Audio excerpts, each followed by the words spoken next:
The Galactic Council chamber was a cacophony of voices, each species arguing over the best course of action. The Assembly, a convergence of the galaxy's most powerful civilizations, had come together to address a pressing issue: humanity. They were a relatively young species on the galactic stage, barely 3 centuries into interstellar exploration, yet their actions had sent ripples across the cosmos. To the Council, they were reckless, expansionist, and utterly defiant of established norms. Amid the towering forms of alien diplomats, clad in ceremonial robes and adorned with intricate symbols of their status, sat a lone human. Ambassador Ethan Vance was an anomaly among the grandeur of the room. Dressed simply in a dark suit, he leaned back in his chair with an air of casual indifference. A steaming cup of coffee rested on the table in front of him, and he sipped it leisurely as the Council's voices grew louder. "We cannot allow this to continue," thundered the representative of the Drakkar Dominion, a reptilian being whose scales shimmered under the chamber's lights.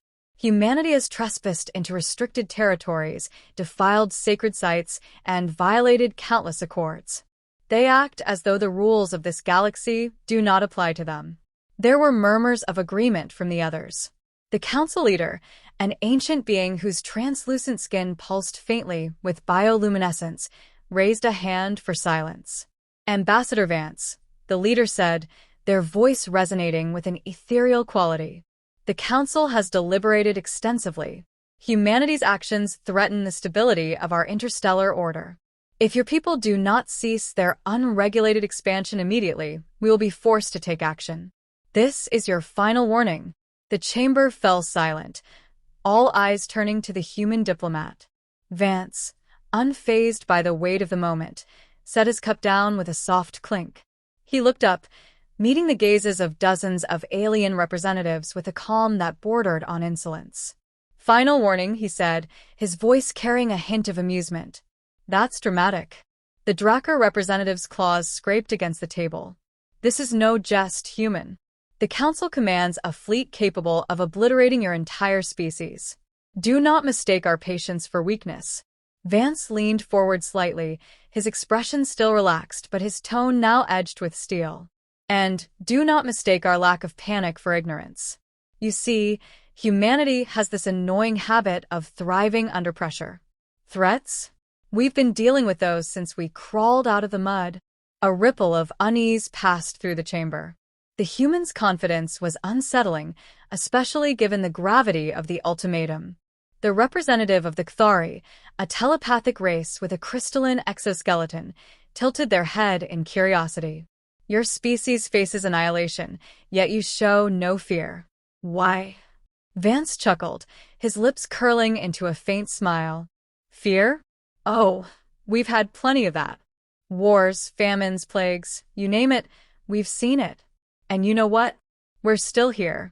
Every time someone's tried to push us down, we've come back stronger.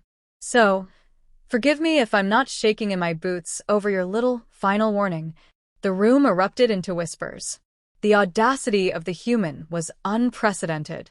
Most species, when faced with the full weight of the council, capitulated without hesitation. Yet here was a representative of a species the council deemed primitive, speaking as though he held the upper hand. The council leader's luminous form dimmed slightly, a sign of their growing frustration. "Ambassador Vance, this is not a negotiation. Comply with our terms, or face the consequences." Vance stood, adjusting his suit as he looked around the chamber. "Let me be clear. Humanity isn't looking for a fight. But if you think you can bully us into submission, you're in for a rude awakening. We've survived worse than anything you can throw at us." He picked up his coffee, taking a slow sip before turning toward the exit. Over his shoulder, he added, "Oh, and one more thing, if you do decide to go down this road, just remember, humans have a funny way of surprising people. Good luck with your deliberations." As the chamber doors closed behind him, the council was left in stunned silence. For the first time in centuries, they felt an unfamiliar sensation: doubt. Vance walked through the pristine corridors of the Galactic Council Station, his demeanor as composed as ever. Behind his calm exterior, his mind churned with thoughts that he would never share aloud. The ultimatum delivered by the Council was neither surprising nor particularly concerning.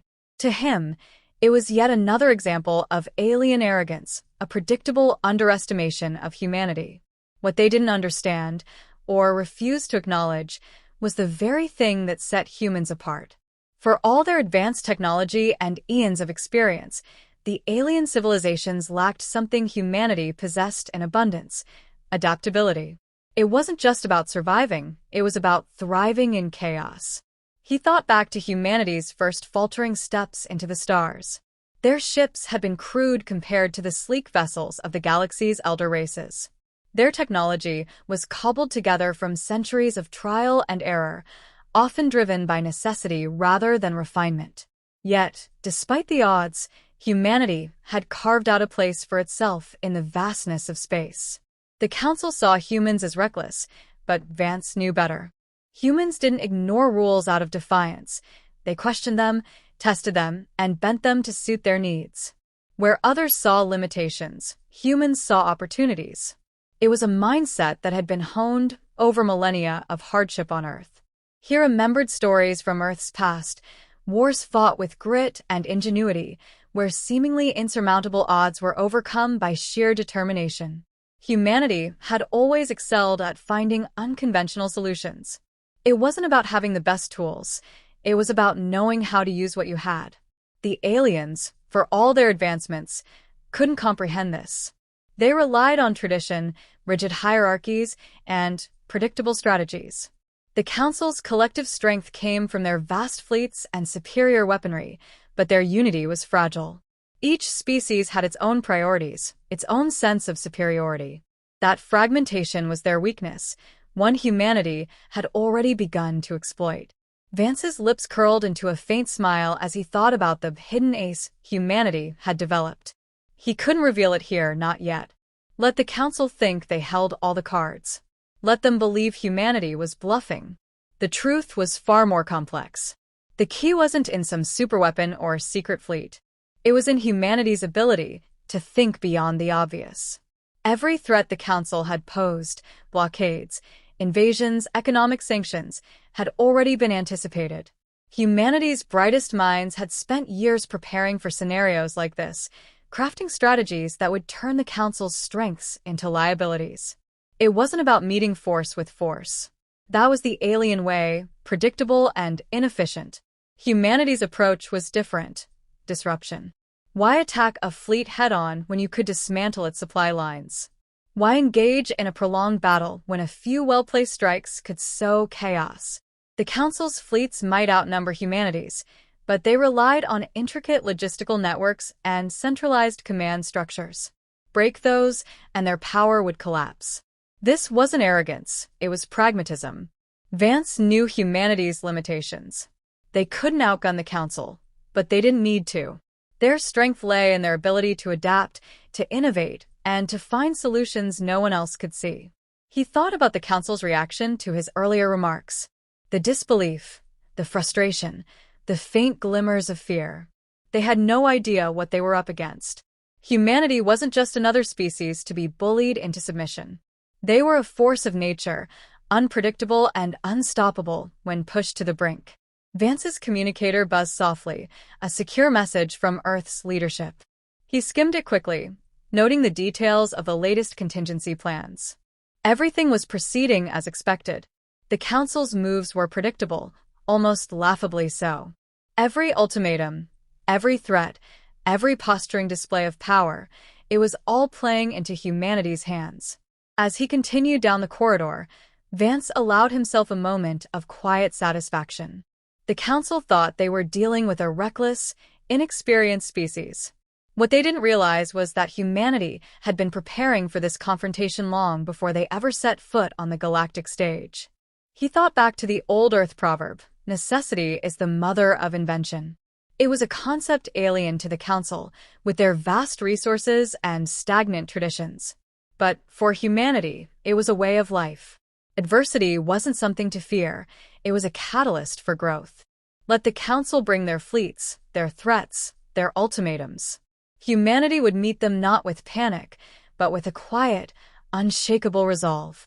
Because when it came down to it, humans didn't just survive, they thrived. And that was the real secret. It wasn't about weapons or fleets or technological superiority. It was about something far more profound, something the Council could never understand.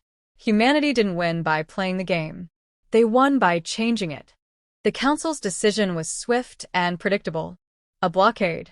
They would surround human space with a vast fleet, cutting off all trade, travel, and communication. To them, it was a calculated move, a demonstration of their overwhelming power. It wasn't the first time the Council had deployed such a tactic against a rebellious species, and in every case, the result had been the same: submission. The alien representatives watched the operation unfold with a mix of confidence and condescension. The fleets moved into position, their sheer size a testament to the Council's dominance. Each ship was a marvel of engineering, bristling with advanced weaponry and shielding. From their perspective, humanity had no chance. A species barely 3 centuries into spaceflight couldn't hope to resist such a force. But humanity didn't panic. Instead, they got to work.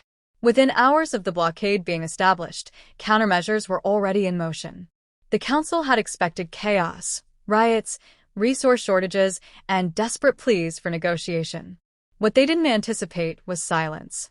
Across human space, coordinated efforts began to reroute supply chains and establish hidden communication networks. The blockade, though impressive in scale, was not airtight. It relied on predictable patterns and centralized control, and that was its fatal flaw. Humanity's decentralized approach, honed through centuries of dealing with crises, made them uniquely suited to exploiting such weaknesses. Sabotage was the first step. Council ships stationed at key choke points began experiencing mysterious malfunctions. Systems would go offline without explanation, leaving vessels adrift and vulnerable. Engineers scrambled to diagnose the issues, only to find their systems riddled with anomalies, evidence of human interference. The next blow came in the form of psychological warfare. Council crews found themselves bombarded with strange, disorienting transmissions. Recordings of human voices, distorted and cryptic, echoed through their comm systems. Messages tailored to exploit the cultural fears of each species left them unnerved and paranoid. The blockade supply lines, too, became a target. Human operatives, using stealth ships and advanced cloaking technology, began intercepting and diverting cargo intended for the Council fleets. Food, fuel, and critical resources vanished without a trace, leaving entire squadrons stranded and desperate. Meanwhile, on Earth and its colonies, life continued with an almost unsettling normalcy. To an outside observer, it might have seemed as though humanity wasn't even aware of the blockade. But beneath the surface, every aspect of the response was meticulously planned. Scientists, engineers, and strategists worked around the clock, analyzing every possible angle of the conflict. The Council, accustomed to overwhelming their opponents with brute force, found themselves floundering. Their fleets were massive, but their size made them slow and inflexible. Orders from the Central Command took too long to reach the front lines, and by the time they did, the situation had already changed. Reports from the field painted a grim picture. Ships were vanishing without explanation. Supply convoys were ambushed in supposedly secure sectors. Morale among Council crews was plummeting, with rumors of human superweapons spreading like wildfire. In truth, there were no superweapons, just ingenuity. Humanity's greatest strength wasn't in their technology, but in their ability to think beyond conventional limits. Every move the Council made was anticipated, countered, and turned against them. The Council's leadership convened in an emergency session, their usual air of superiority replaced with visible tension.